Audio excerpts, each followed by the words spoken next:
and she is Slash's cousin. Her parents live in Belleville, Illinois.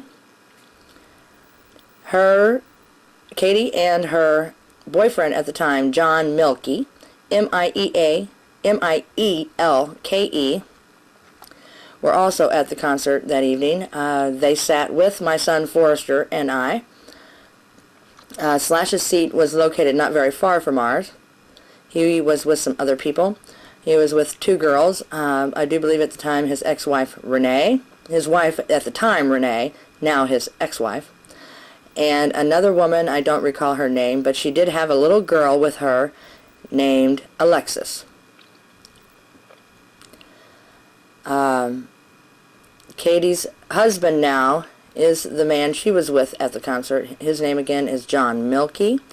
And Katie's name now at this current time is Katie Milke, M-I-E-L-K-E.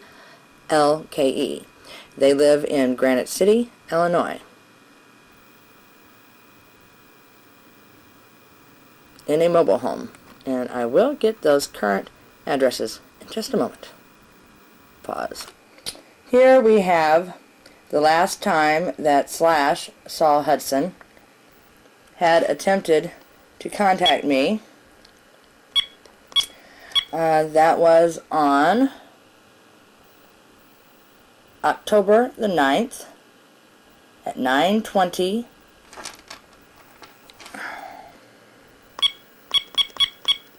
Let me get this thing to stay right. On October the 9th at 9:20 a.m. Motorhead Express. Here we have a picture again of the owner of Motorhead Express, whom contacted me on October the 9th, 9:20 a.m. And I'm sure I can get a really good shot of this if I really try. A proof of 9/9/9:20 a.m. Motorhead Express, 314-276-7667. And this person address is, let's see, Motorhead Express would be 2275 Gn'R.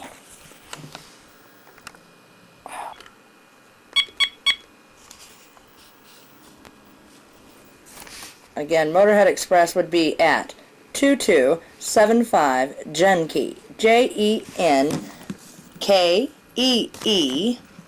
Florissant, Missouri, 63031. The former phone number for that home was 314-921-4487. Again, the former phone for that home was 314-921-4487. Also, Slash's former beeper number was 1-800-721-8945. Repeating, 800-721-8945. Slash's cousin, Katie Milke, M-I-E-L-K-E.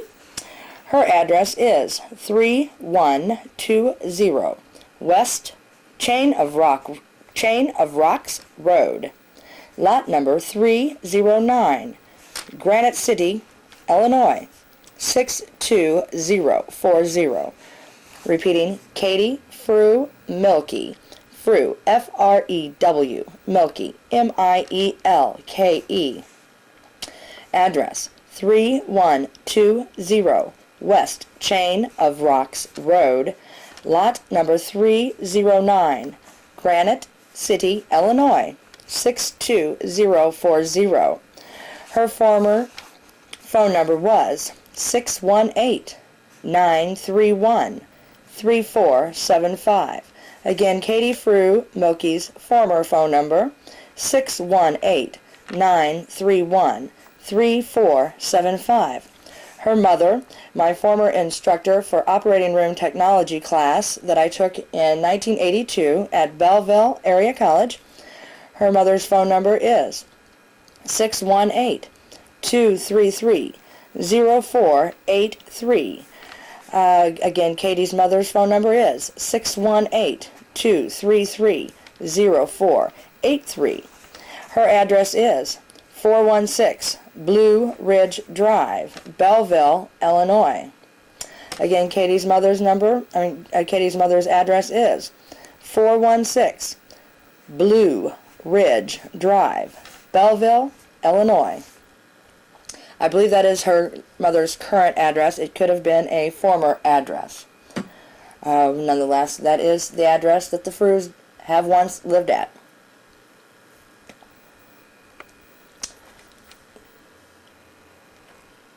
Okay, the reason I'm giving you a copy of this photo of Slash and I, this is the man who threatened to kill me on Friday, September 29th at approximately 11 p.m. at the American Theater following the Alice Cooper concert. I had a confrontation with this man and his girlfriend. He was with his friend Hollywood and another girl. They all attempted to get me to fight. I would not fight. I just simply told him that he needed to give me the money that they owed me for me writing the words to Welcome to the Jungle, which is a Guns N' Roses recording. He attempted to try to tell me his name was Alex. I know this is false. He said I could verify that with Rick, meaning Rick Robinson, Ricky G. Robinson, R-O-B-I-N-S-O-N, birth date March 9th. He is 42 years old in 2000, so therefore that would make him, his birth date March 9th, 1958. Again, this man and his girlfriend, I believe her name is Dee Dee, threatened to kill me. Slash also told me that my sister, meaning Jean Therma Val Jean Wingerter, W-I-N-G-E-R-T-E-R, had called him and asked him to testify against me in order to have my children taken away from me. And he told me if I called him again that he would testify against me and I would never see my children again. There was a witness to this confrontation, a security guard named Don Hose, S-O-E. Again, his name is Don Hose, S-O-E. He lives in St. Louis. And I do have his phone number. And his phone number would be 314-353-0343. Again, Don Hose, the security guard for B&D Concert Security, who witnessed the confrontation. His number is 314-353-0343. In order to make a couple of corrections to the information that was just given, the last attempt that Slash from Motorhead Express had attempted to call me was, I was saying, October the 9th. That was incorrect. The actual date was September 9th of 2000. Again, September 9, 2000. 9/9/2000 was the last date that Slash had attempted to contact me from Motorhead Express. And another correction on the spelling of Don Hose, H-O-S-E. Again, that's Don Hose, H-O-S-E. Thank you.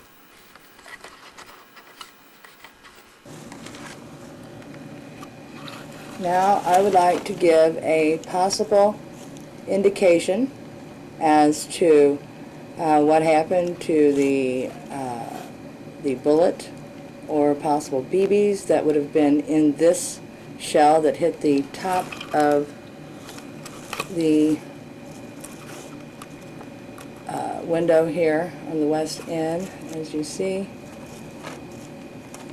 I believe this was fired somewhere, possibly either from the woods or from atop of one of the roofs here. It's very possible these look as though they were going in somewhat of an upward direction, so therefore it's very possible they could have been embedded somewhere, going upward somewhere into the ceiling of my living room. There are a couple of locations. Again, there are a couple of locations where there are marks on the ceiling, which could have very well been in the pathway. As you see this one here by the stereo, that is some type of a mark made by something. It went in at this area, going in where the indentation is deeper there, as it appears to have faded towards that direction, which would be coming from the west headed east. There are a couple of other nicks in the ceiling. Alright, this here being another nick in the ceiling. I will zoom in on that.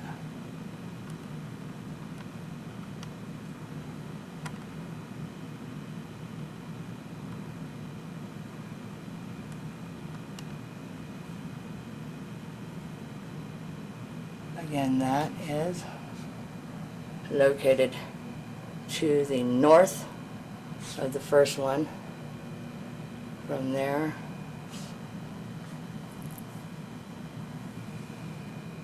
right here, a comparison to the size. Again, here is another nick in the ceiling.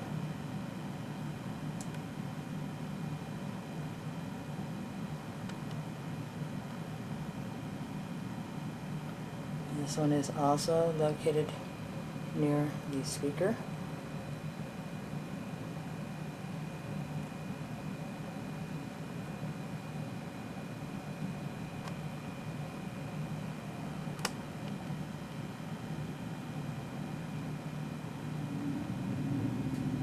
Whereas it's very possible, with a situation being set up, someone could have came in and quickly removed these possible BBs from a gunshot and patched the area in a very quick manner.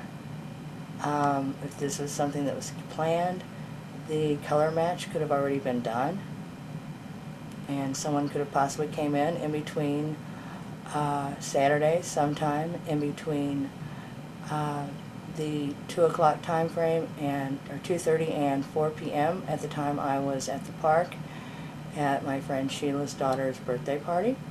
That would have been Saturday the 30th. That is very possible.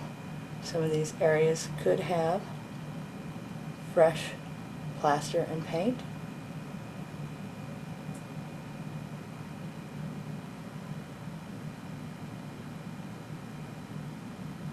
And that could be a very possible way to make a cover-up. Or it's very possible they did not see these at all. That would be an explanation as to what happened to the bullet or gunshot BBs that came from this area in the window here. Okay, here in the light there are a couple of holes in the ceiling, small holes that could have been put there by a BB.